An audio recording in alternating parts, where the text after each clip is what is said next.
Dans cette partie, on va voir l'outil pipette. Alors la pipette, c'est cet outil ici, qui est accessible également avec le raccourci clavier I, et donc qui va nous permettre d'échantillonner des pixels sur notre image pour retourner une couleur.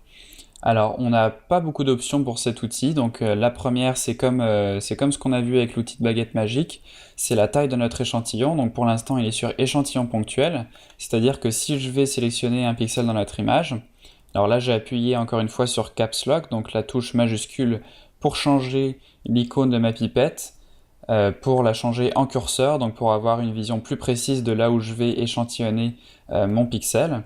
Et donc là, si je vais sélectionner un pixel, vous voyez que j'ai un anneau qui apparaît, qui m'affiche la couleur du pixel échantillonné.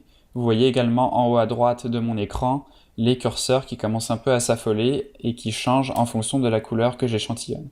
Donc une fois que je relâche le clic, vous voyez que donc cette couleur est la couleur que je viens d'échantillonner, donc ça me permet de faire toutes sortes de choses, comme par exemple si je veux faire du painting, si je veux painter par-dessus, eh bien je peux par exemple prendre un pinceau et utiliser cet outil pipette pour aller échantillonner des couleurs. Alors un petit raccourci clavier encore plus pratique que I, c'est le raccourci clavier Alt. Si j'ai le pinceau sélectionné ici et que j'appuie sur la touche Alt, vous voyez que automatiquement j'ai le curseur de la pipette qui apparaît. Donc c'est plus rapide que d'appuyer sur I, d'échantillonner notre couleur et de rappuyer sur B pour avoir accès au pinceau. On peut tout simplement avec le pinceau maintenir la touche Alt et directement aller échantillonner une couleur pour par exemple repeindre par-dessus notre image.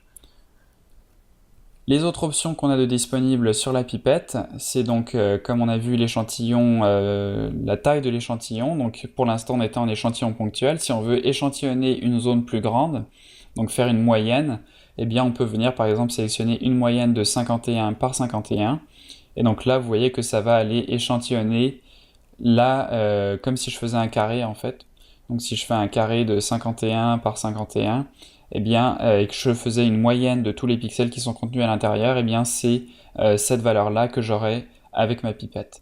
Donc ça peut être pratique par exemple quand on a plein de couleurs différentes comme ça et qu'on va avoir la moyenne de la couleur de peau, plutôt d'aller avec un échantillon ponctuel et peut-être de tomber sur une zone d'ombre et donc d'avoir un pixel très sombre parce qu'on est venu échantillonner une zone d'ombre. On peut donc passer avec une moyenne de 51 par 51 et là vu que ça va échantillonner à la fois les zones d'ombre et de lumière, on va se retrouver avec quelque chose de plus uniforme. On a également ici la possibilité de dire à Photoshop qu'est-ce qu'on veut sélectionner. Donc par défaut, on est sur tous les calques. Là, vous voyez qu'on peut sélectionner par exemple juste le calque sélectionné.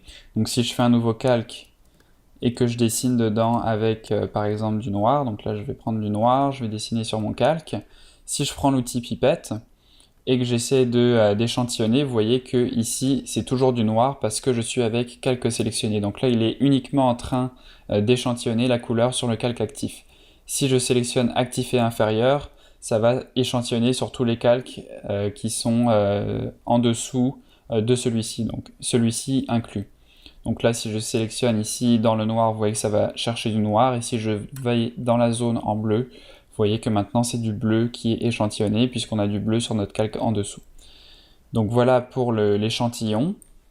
On a également d'autres options ici qui sont un peu plus, qui méritent de plus ample explication, qui sont tous les calques sans réglage et actif et inférieur sans réglage. Donc là je vais me mettre sur tous les calques sans réglage. Et donc vous allez voir que sans réglage, ça veut dire que si par exemple on a une teinte saturation et que je désature complètement mon image, si je viens sélectionner ici, donc je vais créer un nouveau calque, et si je sélectionne une couleur, vous voyez que je n'ai pas le résultat donc, que je vois à l'écran, qui est donc des tons de gris, mais bien la couleur d'origine. Donc ça c'est parce que je suis avec tous les calques sans réglage, donc c'est-à-dire qu'il ignore complètement les calques de réglage. Si je me remets avec tous les calques, là vous voyez qu'on a bien un échantillon qui correspond au ton de gris qu'on est en train de visualiser à notre écran.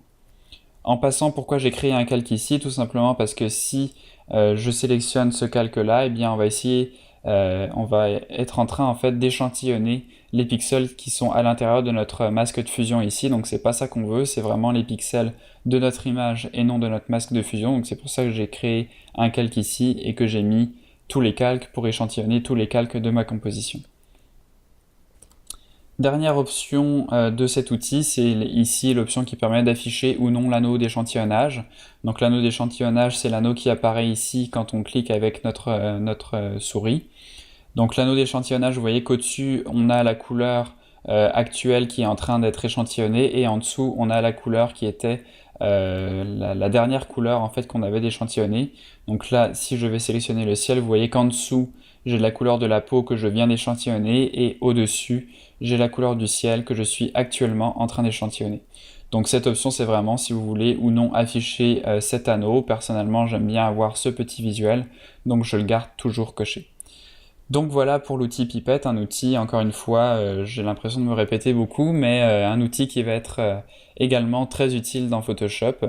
Là encore, selon l'utilisation que vous en faites, comme je vous l'ai dit plutôt, par exemple pour du digital painting, c'est quelque chose qui va être très utile et qu'on va utiliser constamment.